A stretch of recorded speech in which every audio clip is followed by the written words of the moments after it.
Kita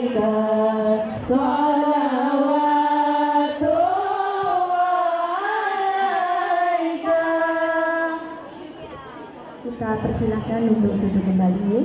Terima kasih. Itulah protokol kok saja nggak ada yang berdiri di sini kok mbak. Menghormati rai loh, yang teko kok nggak berdiri. Jadi mulai kita silakan duduk ini.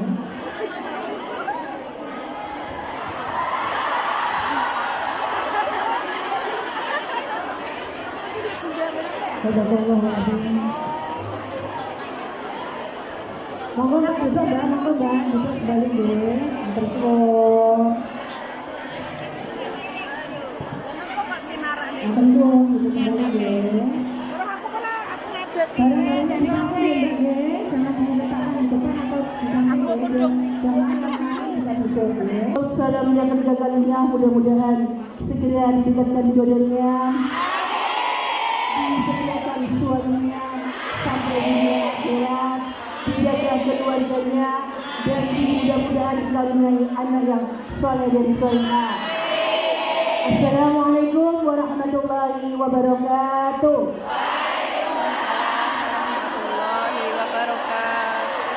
Bismillahirrahmanirrahim. Alhamdulillahirabbil alamin. Wassalatu wassalamu ala asyrofil anbiya'i wal mursalin sayyidina wa maulana Muhammadin wa ala alihi wa sahbihi ajma'in. Amma ba'd. Puji dan puji syukur marilah kita panjatkan hadirat Rabbi yang mana pada pagi hari ini kita bisa berkumpul di majelis ilmi yang penuh barokah ini dalam keadaan sehat iman, sehat jasmani dan sehat rohani.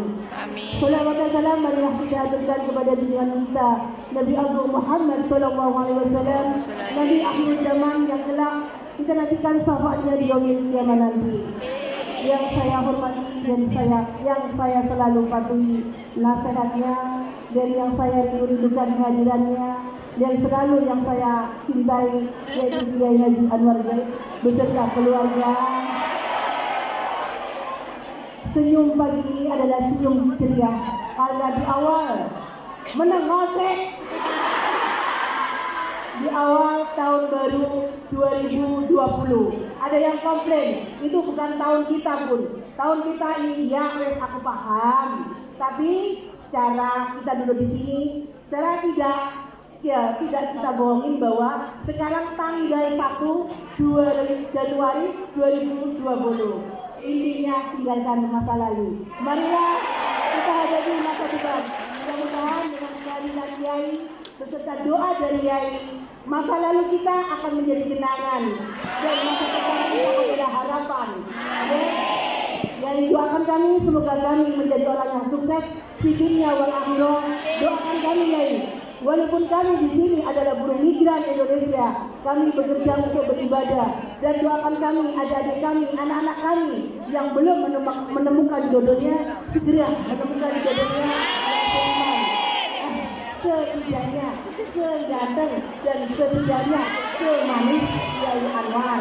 Tetapi kita tidak boleh bermimpi dan tidak boleh berandai-andai. Andaikan 2020 aku bersanding bersama dia. Tidak. Dalam arti kita tetap bersanding dalam muhasabah. Berarti kita dalam bersanding dalam ilmu beliau. Ya, mudah-mudahan Kiai tidak bosan untuk kami undang dan kalian pun tidak bosan untuk menghadiri dan memberi support dan doa kepada Kiai. Di awal tahun ini, marilah kita bersama-sama ikhlas Bapak Boten memberikan sebuah hadiah untuk Kiai Anwar. Ikhlas ya, yaitu hadiah yang kami berikan bukan intan dan emas permata Kiai. Pertama, yang kami berikan adalah senyum manis kami. Dan yang kedua adalah doa Fatihah dari kami. Mudah-mudahan Kiai diberi panjang umur, diberi kesehatan, diberi satu cinta wanita, yaitu cinta kepada ibu dan cinta kepada satu istrinya. Alhamdulillah.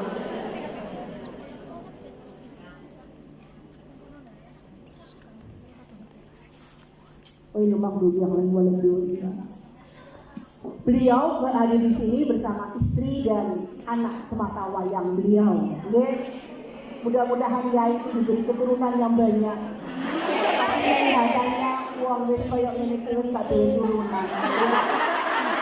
Wis delok jadwale inkrah iki kok Lama-lama jagalong di sini sudah saya siapkan permadani, saya siapkan apa ya nggak tahu apa sih berarti kalian gimana dong?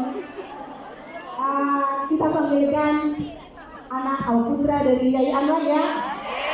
Walaupun tidak viral tapi gantengnya pun tidak kalah dengan abangnya. Ayo nih, Mas Dimas ini umur 12 tahun dan kita jangan berangan-angan ke pakai mantu aja. Dimas, udah mungkin rayuan saya dulu, saya rayu dulu biar abangnya dulu yang pandai ya. Ini yang sesi pagi sama yang sesi siang jadi satu ya. Ya, bersama kita satu hari bersama Yai Anwar ya. Ya. Dan nanti kalaupun nanti ada demo, dengan jangan besar itu kan berbeda.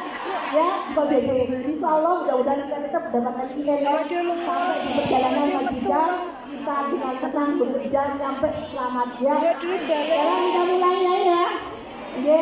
Dah dari saya mohon maaf lahir batin atas kesalahan 2019 apabila ada salah satu tahun yang lalu mohon dimaafkan dan saya tetap alaihi kepada semuanya. Wabillahi taufiq wal hidayah wal inayah. Wassalamualaikum warahmatullahi wabarakatuh. Assalamualaikum warahmatullahi wabarakatuh. Waalaikumsalam warahmatullahi wabarakatuh. Bismillahirrahmanirrahim. Alhamdulillah wa syukrulillah wal khairu wasyarru bimasyiatillah. Asyhadu an la ilaha illallah wahdahu la syarikalah wa asyhadu anna Muhammadan abduhu wa rasuluhu la nabiyya ba'dah. Allahumma shalli wa sallim wa barik ala man fihi uswatun hasanah sayyidina wa maulana Muhammadin sahibis syafa'ah wa ala alihi wa ashabihi yattabi'ina wa man tabi'a bisyah. Subhanaka la ilma lana illa ma 'allamtana innaka antal alimul hakim. Rabbi shrah li sadri wa yassir li amri wahlul 'uqdatam min lisani yafqahu qawli waj'al li waziran min ahli. Rabbana iftah bainana wa baina qaumina bil haqqi wa anta khairul fatihin. Rabbana atina min ladunka rahmah wa hayyi' lana min amrina rasyada. Rabbana atina fid dunya hasanah wa fil akhirati hasanah wa qina adzaban nar wa adkhilnal jannata ma'al abrar bi rahmatika wa fadlika ya aziz ya ghaffar ya halim ya sattar ya rabbal alamin. Amma ba'd. Majelis zikir ilham yang dikomandani Bunda Nuris radhiyallahu anha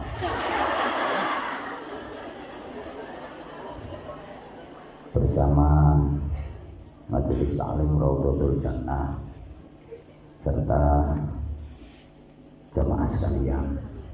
Kalau tadi Bunda Nuri sempat menyampaikan anak saya sudah berhaji 2 kali. Itu bukan karena saya yang membiayai, dibayari wong. Jadi ada travel yang ingin saya membimbing jamaahnya, kemudian anak saya katut. Bahkan kemarin saya baca ada yang protes, itu pelanggaran, usianya belum 17 tahun kok sudah berangkat haji. Apa diperbolehkan di Indonesia? Boleh kalau tidak pakai visa reguler. Kalau pakai visa reguler, jatah ibadah haji yang umum memang syaratnya harus sudah di atas 17 tahun. Tapi kalau pakai visa furoda, visa tamu kerajaan, itu meskipun anak-anak boleh. Jauhnya seperti itu. Sama sekalian, kita memasuki tahun baru 1 Januari 2020 Masehi. Mudah-mudahan ke depan kita semuanya makin baik di seluruh aspek kehidupan kita. Kalau kita perhatikan kalender, setidaknya di kalender itu tertera 4 angka. Kalau kita jeli, ada 4 angka di kalender itu sebagai pertanda bahwa setidaknya kita dikenalkan dengan 4 pergantian tahun. Jadi tahun baru yang kita kenal itu setidaknya ada 4. Ada tahun baru 1 Muharram, ada tahun baru 1 Syuro, ada tahun baru 1 Januari, dan nanti tanggal 25 Januari ada tahun baru lagi, namanya tahun baru Imlek. Cina. Jadi ada 4 pergantian tahun setidaknya yang kita kenal. Ada tahun baru 1 Muharram, ada tahun baru 1 Syuro, ada tahun baru 1 Januari, ada tahun baru Imlek. Kita dikenalkan dengan 4 budaya setidaknya. Tahun baru 1 Muharram itu tahun baru Islam, tahun barunya orang yang ikut ajaran-ajaran Islam, tahun barune wong-wong sing melu Gusti Allah. Tahun baru 1 Syuro itu tahun baru Jawa, tahun barunya wong-wong sing melu simbah-simbah. Tahun baru 1 Januari itu tahun barunya kelompok menengah. Orang-orang barat itu tahun barunya orang-orang yang ikut tahun penjajah. Tahun baru Imlek itu tahun barunya Cina, tahun barunya orang-orang yang ikut aliran duit kathah. Jadi ada tahun barunya orang yang ikut Gusti Allah, ada tahun barunya orang yang ikut simbah-simbah, ada tahun barunya orang yang ikut kaum penjajah, dan ada tahun barunya orang yang ikut duit kathah. Kira-kira jamaah yang hadir di sini ikut aliran yang mana?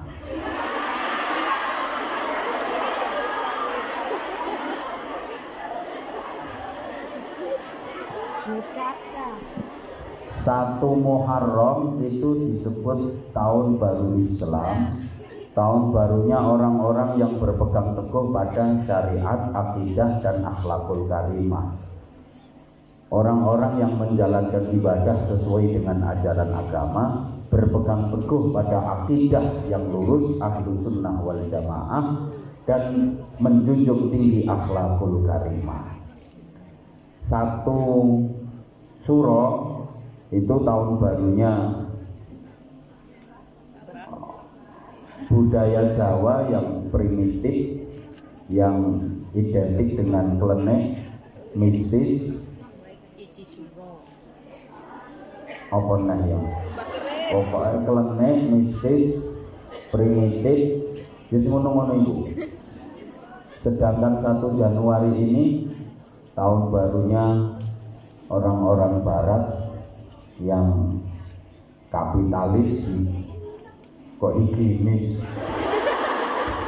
hedonis, kapitalis, materialis, yang pragmatis. Pokoknya gak ngerti ya wes. Tetis,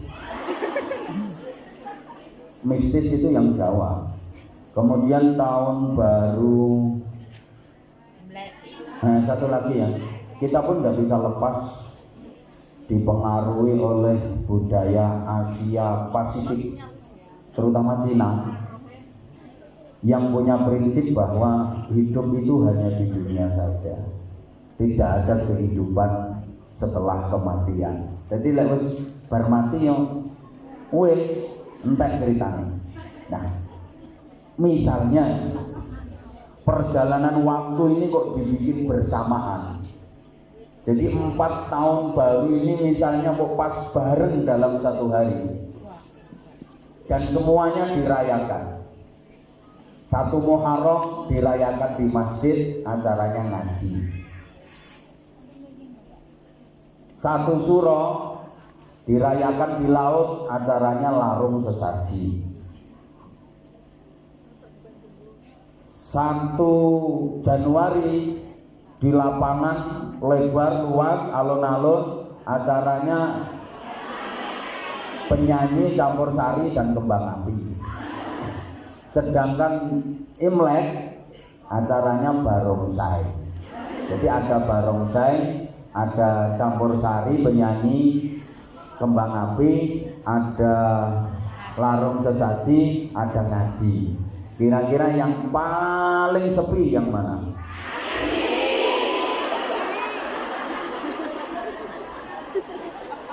Yang paling rame?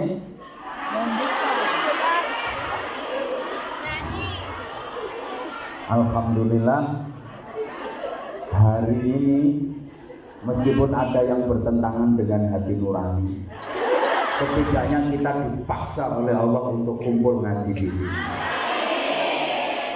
Kita berharap mudah-mudahan apa yang kita harapkan, apa yang kita cita-citakan ke depan bisa tercapai.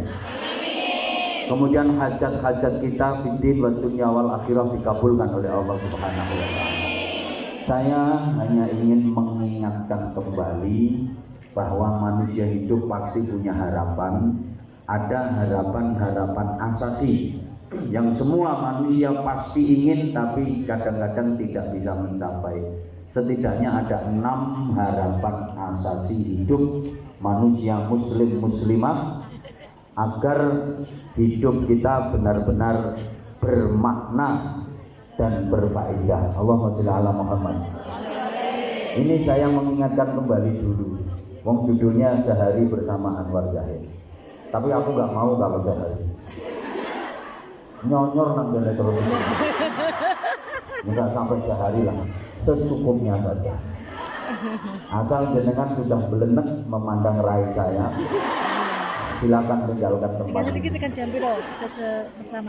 Jamaah sekalian, setidaknya ada 6 harapan asasi hidup manusia muslim muslimah. Gak apa-apa, ambil mangan gak apa-apa, kutung biru. Manggon ngarep ngetutup lagi.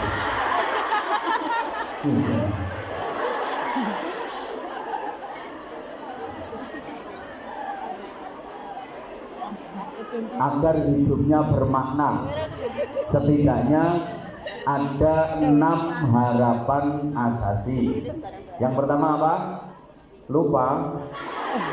Ya, dulu kok belum. Dulu nggak tahu, sekarang lupa. Pertama, hidup itu harus selamat. Yang kedua, hidup itu harus sehat. Yang ketiga, hidup itu harus bisa merasakan nikmat. Yang keempat, hidup itu harus manfaat. Yang kelima, hidup itu harus terhormat. Dan yang keenam, hidup itu harus sukses dunia akhirat. Tidak usah banyak-banyak, 6 saja ini. Dan kita sebenarnya diingatkan setiap hari tentang 6 harapan asasi hidup manusia ini. Yang pertama apa? Hidup harus. Ayo Maka kalau aku ngomong tuh didengerin saya. Ini juga merupakan doa, dan doa itu harus realistis ya. Doa itu harus masuk akal. Jadi berdoa kalau nggak realis itu pelecehan gitu loh. Kayak sampean misalnya berdoa, ya Allah jadikan aku istrinya presiden. Itu namanya doa yang nggak realis. Ya Allah panjenengan maha kuwasa, ya Allah jenengan pun pengalaman dados pangeran gitu.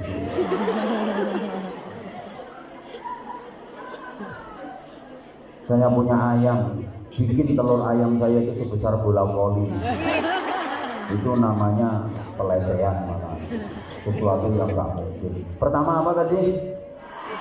Selamat. Kedua sehat. Ketiga nikmat. Keempat manfaat. Kelima terhormat. Yang keenam Sukses dunia akhirat. sukses dunia akhirat. Sudah, nanti dibikin status atau story, dibikin snap, dibikin bumerang, terserah. Monggo, yang penting dihafal nih. Kalau perlu nanti ditulis di tembok kamarmu yang kecil itu. Yo, kamar majikanmu aja kecil, apalagi kamarmu. Kan biasanya dicelepin nono pinggir WC itu panggonan.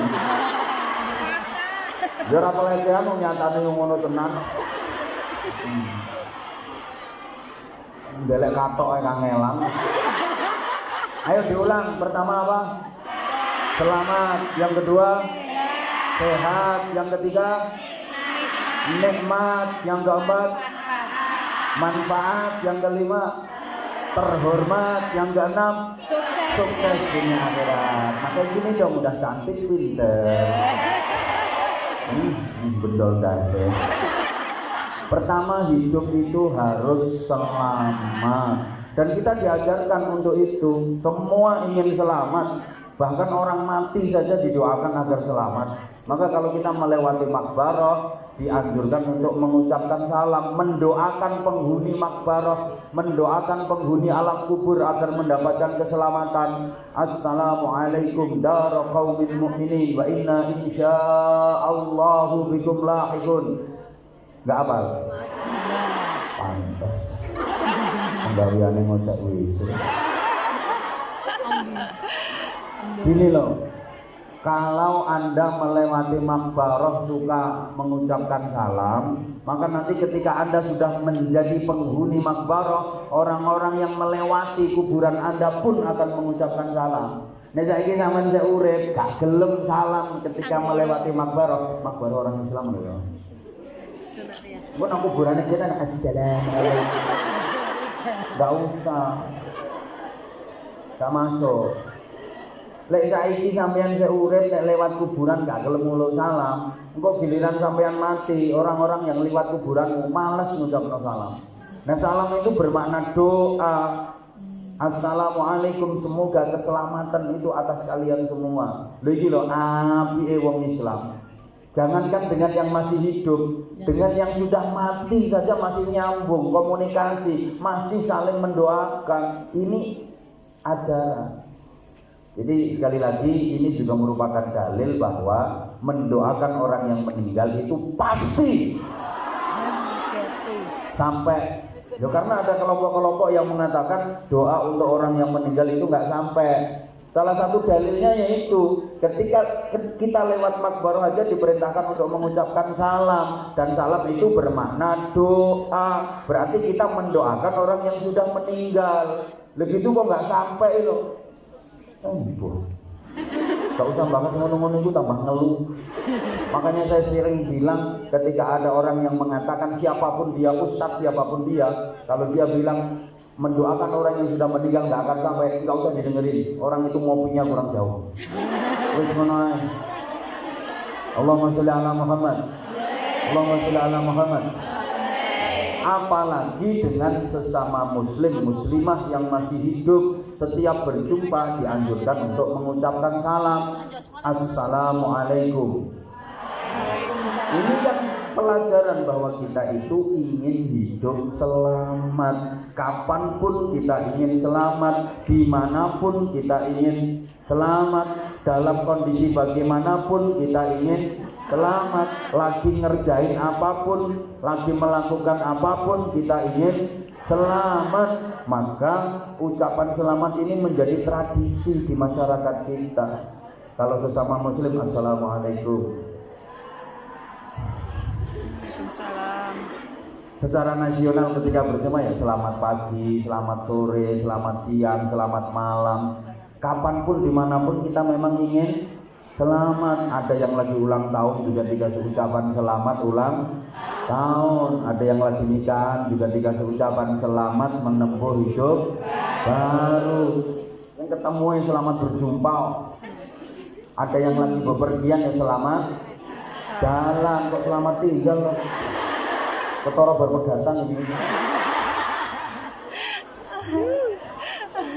Ada selamat tinggal, selamat berpisah, macam-macam.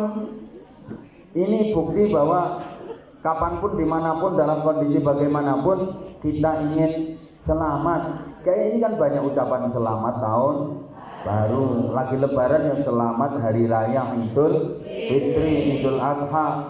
Pokoknya gitu. Selamat, selamat, selamat, selamat, selamat, selamat, selamat, selamat, dan selamat.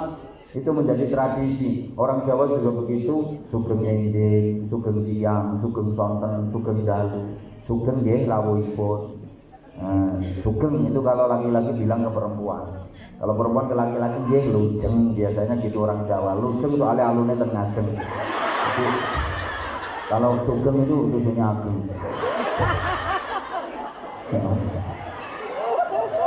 Bu. Ben gak ngantuk. Nah.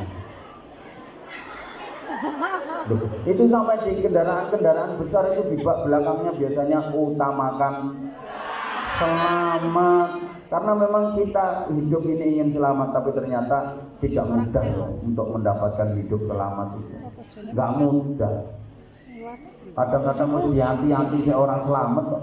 Bahkan sekarang banyak anak-anak muda yang dalam bergaul tidak selamat, kecelakaan, akhirnya terlibat pemilu, perkawinan hamil dahulu, LKMD lamaran keri meteng, bahasa Inggrisnya tengkek diri, meteng juga rapi, lari. Ada yang sudah jadi pejabat saja nggak selamat. Ceplok ya Ben, biayaan bolanya. Maaf, yang sudah punya banteng pisang kabeh. Sok itu teman. Udah. Mungkin jadi pejabat yang kadang-kadang nggak selamat. Ada nggak pejabat yang tidak selamat? Banyak. Yang jelas kita semua pengen selamat. Sampai orang Jawa itu punya anak yang dikasih nama selamat.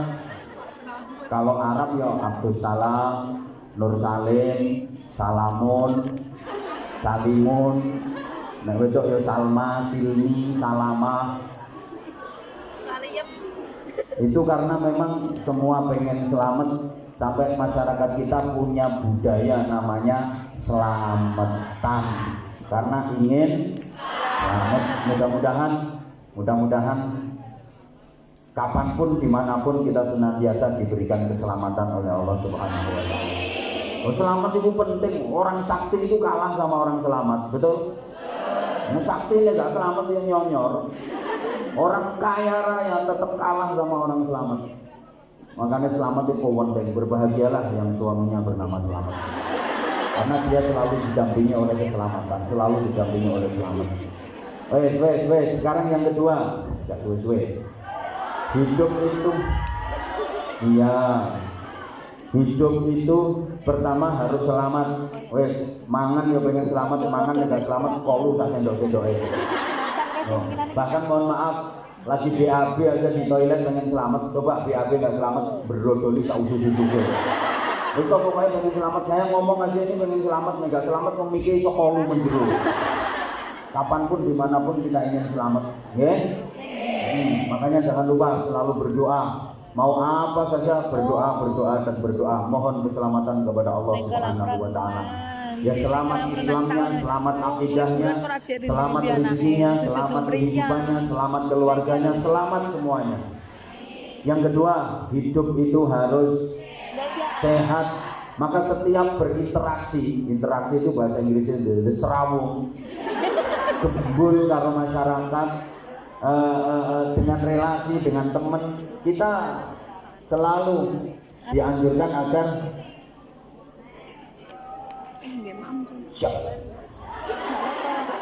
siap komandan. Kita harus selalu sehat. Makanya kalau ketemu setelah Assalamualaikum, Waalaikumsalam, gimana kabarnya? Sehat. Mesti jawabnya begitu. Walaupun lagi sakit, ketika ditanya gimana kabarnya? Sehat. Padahal raine tempelan koyok pas likur. Gak ada orang gimana kabarnya sehat? Sehat apaan? Bar main tret rolikur. Semain tret apapun ketika ditanya jawabnya tetap sehat. Yang nanya juga gitu, gimana kabarnya, sehat kan? Ono, nggak ono. Iya kabarnya kering toh, nggak ada. Mesti sehat kan? Alhamdulillah sehat. Tapi yang ini sehatnya orang sudah sepuh, sehatnya orang sudah tua, lungguh sering alean. Itu tandanya sudah belum sudah mulai berkurang kesehatannya. Oh duduk di majelis ini loh, tak jam kok aleane nganti begitu. Itu berarti sudah harus mulai introspeksi bahwa usianya sudah banyak bertambah apa berkurang. Lungguh suwe titik, gringingen, kesemutan, itu tandanya sudah. Ada yang sudah begitu? Alhamdulillah. Ya harus ngaku. Sehatnya orang tua beda sama sehatnya yang masih muda. Beda dong. Kalau masih muda sehatnya betul-betul prima, kemana-mana tangan kosong berani. Emang masih muda. Tapi kalau udah tua biasanya kalau pergi itu sudah mulai bawa senjata. Coba kalau masih muda di tasnya itu mesti kosmetik lengkap. Dan wadah, dan lipstick, dan pintu, dan blast on. Cermin nggak pernah ketinggalan. Parfum sampai pengharum kelek. Tapi kalau udah tua, di tasnya itu apa yang dibawa? Balsem,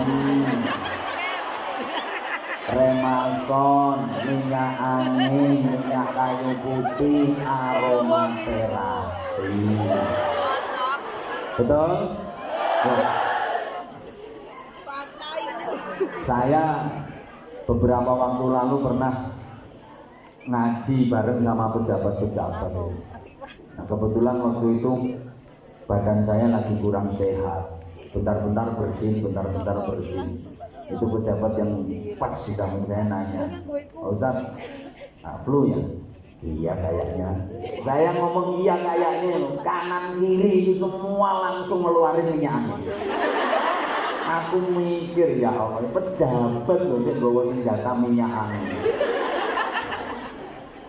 Nah kalau perempuan udah agak tua, mau tidur itu nggak bisa terpejam matanya sebelum pegang dua senjata.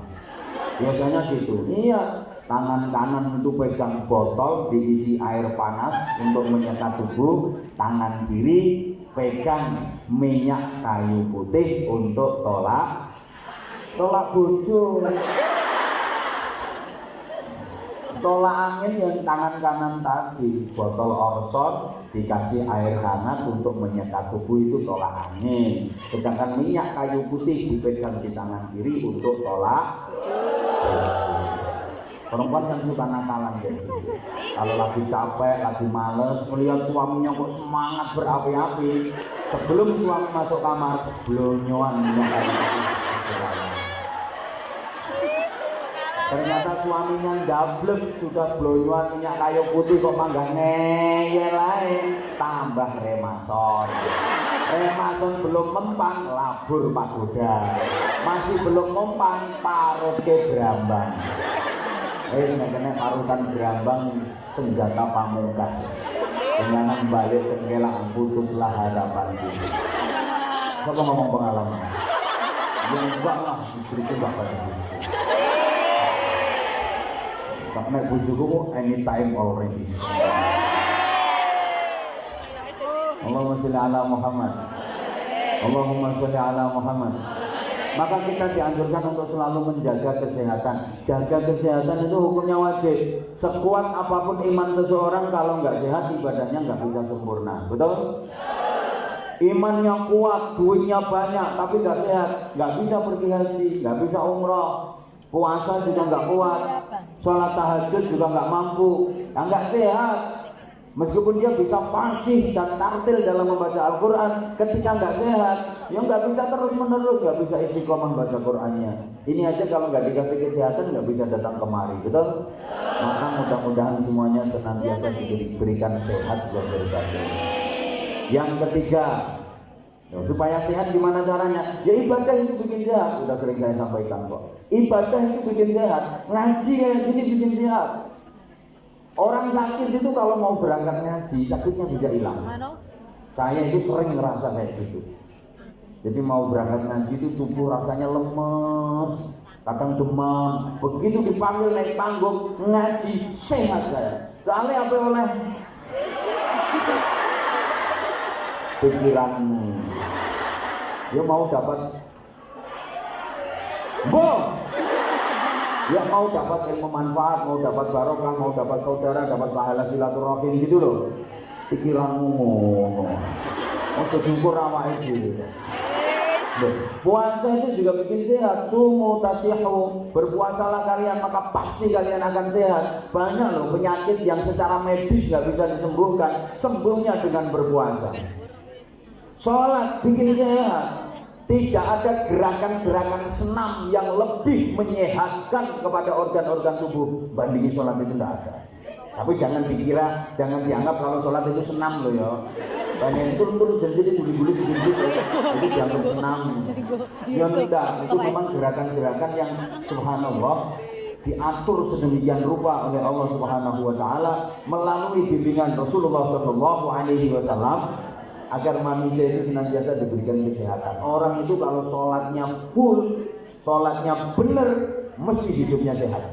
Pasti, yo disiplin, yo sehat.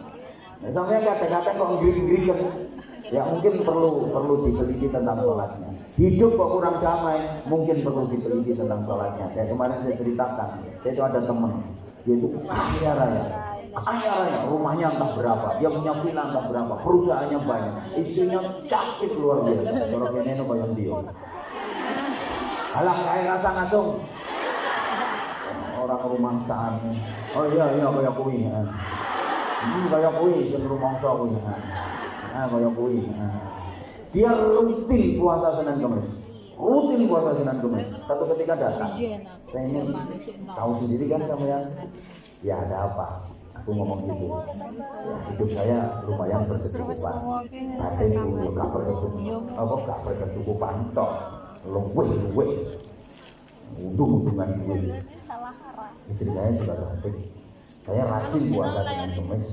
Tapi kenapa ya? Batin saya nggak bisa kontrol. Waktu itu saya jawab gini. Mungkin kualitas sholat Anda yang perlu diperbaiki. Kalau kemarin ngelamunnya masih 90%, ya sekarang dikurangi lah ngelamunnya, tinggal 60% atau berapa. Jawabnya dia apa? Sholat. Kalau sholat memang saya belum mengerjakan. Ini kan aneh kok sampean itu gimana? Wong puasa Senin Kamis rutin kok sholat nggak pernah, itu kan yo aneh loh. Katanya dia apa? Soalnya itu kalau sholat itu nggak bisa bacaannya ini. Bisa saya itu cuma Fatihah saja. Tak bilangin sama saya, sampean itu gimana? Bacaan sholat ini cuma Fatihah itu toh. Masa ya? Sampean panggil saya kiai kok masa? Kalau nggak percaya ya jangan panggil saya kiai. Bacaan sholat itu ya Fatihah itu. Bahkan misalnya Fatihah nggak bisa, ya udah usah baca Fatihah. Bisamu apa? Bisamu misalnya Allahu Akbar, karena sering dengar orang demo itu kok Allahu Akbar. Bisamu cuma Allahu Akbar, sholat cuma Allahu Akbar. Itu kali. Allahu Akbar, Allahu Akbar, Allahu Akbar, Allahu Akbar, Allahu Akbar, Allahu Akbar, Allahu Akbar. Sangkok kalau memang belum bisa, sambil belajar. Tanyakan kiai di seluruh Indonesia, yang kiai beneran loh ya. Jangan kiai-kiainya. Kalau emang nggak bisa baca itu aja susah kok. Terus dia ngomong, ya saya melihat orang sholat itu waktu rukuk, waktu sujud dia kok umi-umi. Dia kok umi-umi.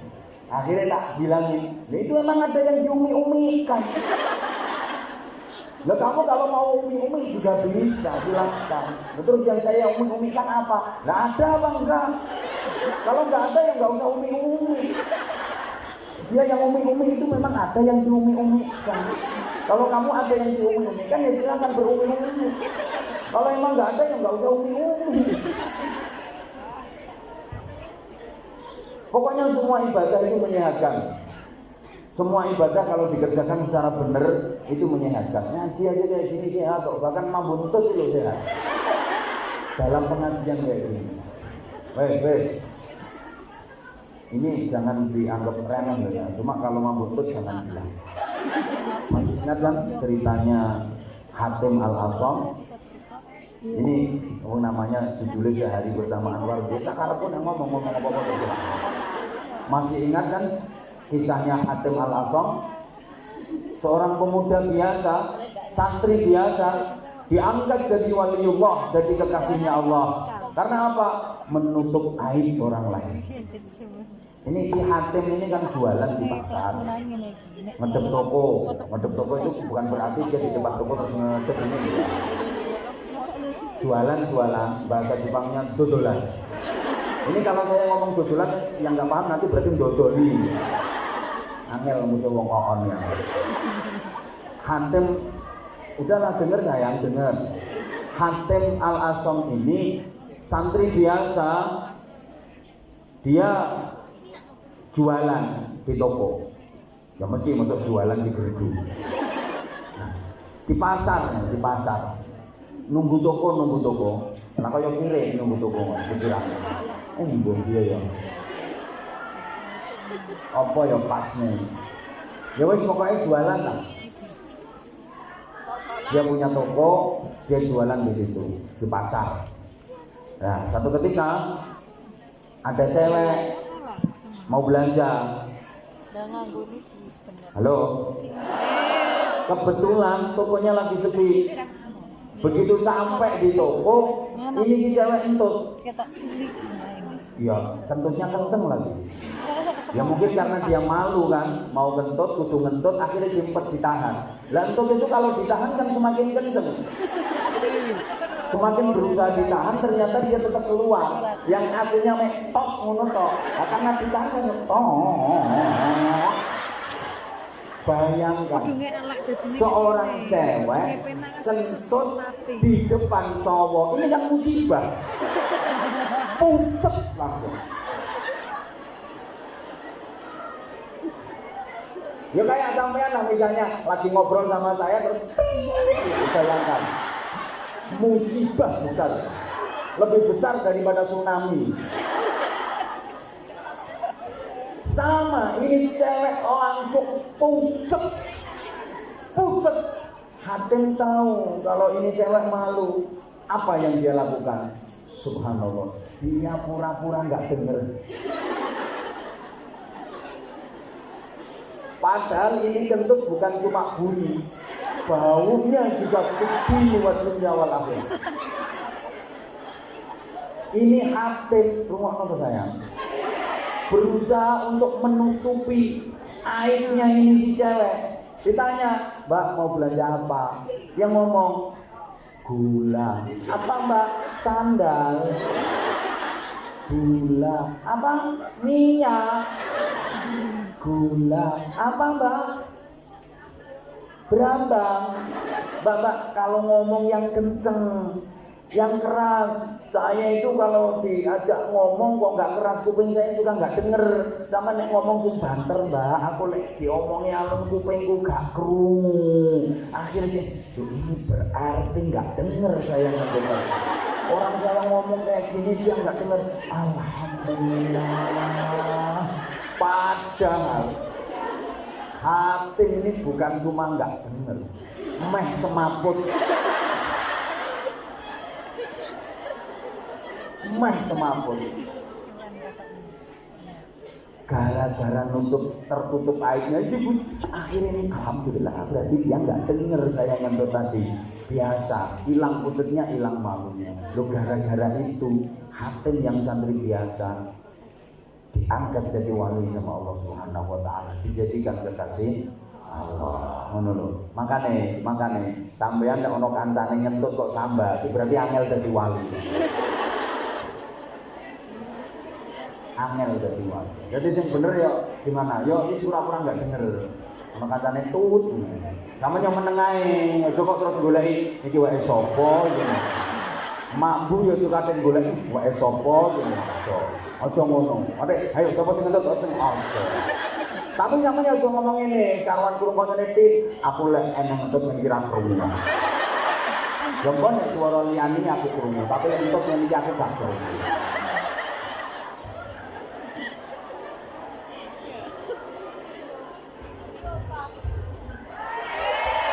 Sekarang yang hijau, yang ketiga,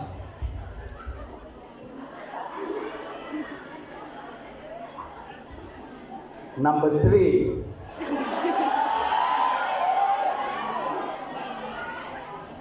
Yang nomor 3, hidup itu harus nikmat. Maka kita dikasih makan, diberi kesempatan untuk minum, sampai di pengajian pun ada yang makan, mesti tiap hari, mesti untuk kamu. Aku tuh kalau mau gak sarapan. Oh gitu. Yang buat dia tadi waktu masih di luar belum masuk itu makan dulu atau nanti. Pokoknya ngaji. Oh menikmati, masih bisa merasakan nikmat?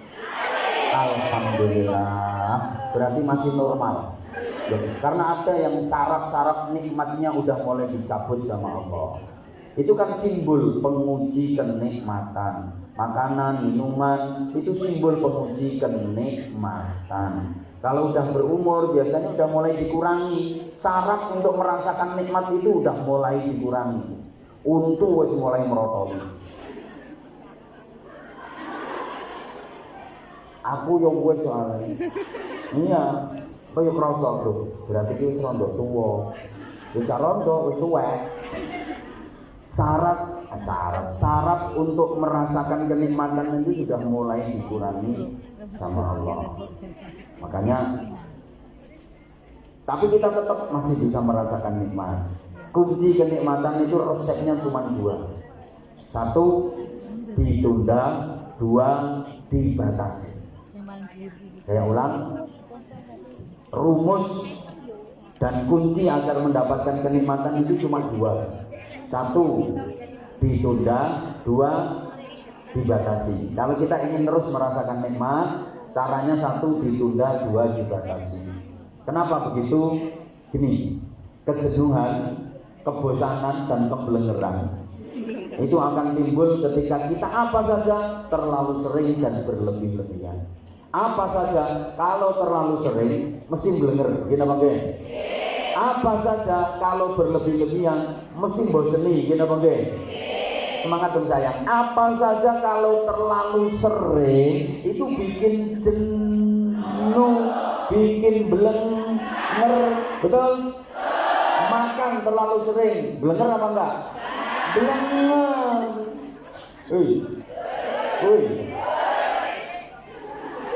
Kumpul bojo terlalu sering. Belenger. Apane sing mboten? Iki nek sampean LDR kok. Kan yang di sini LDR semua long distance relation. Iso ngomong ngono kuwi bayang-bayang ning ngono kuwi Pak. Makanya begitu ketok aku terus. Alhamdulillah di awal tahun ini harapan Anda semua tercapai, bisa bersanding apa? Di awal tahun langsung bersanding dengan Anwar Zahid. Muhammad Muhammad. Oke, saya ulang. Apa saja kalau terlalu sering itu pasti bikin bosan. Maka kuncinya agar tidak bosan, ditunda dan dibatasi. Saya yakin kok, misalnya tiap hari ketemu sama Anwar Zahid, tiap hari ngaji kayak gini bareng sama Anwar Zahid, bosan. Jangan dulu kan? Wong nggak tiap hari saja udah mulai bosan loh. Dulu dengerin loh, saya dengerin. Dulu saya kan pernah enggak curhat enggak. Wongnya lain.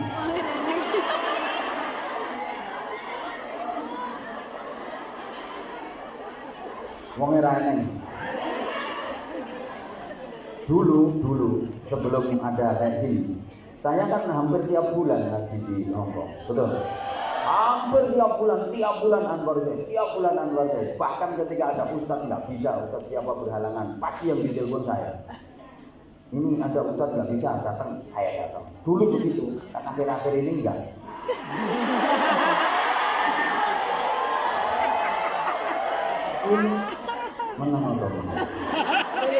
Bukan bermaksud apa-apa.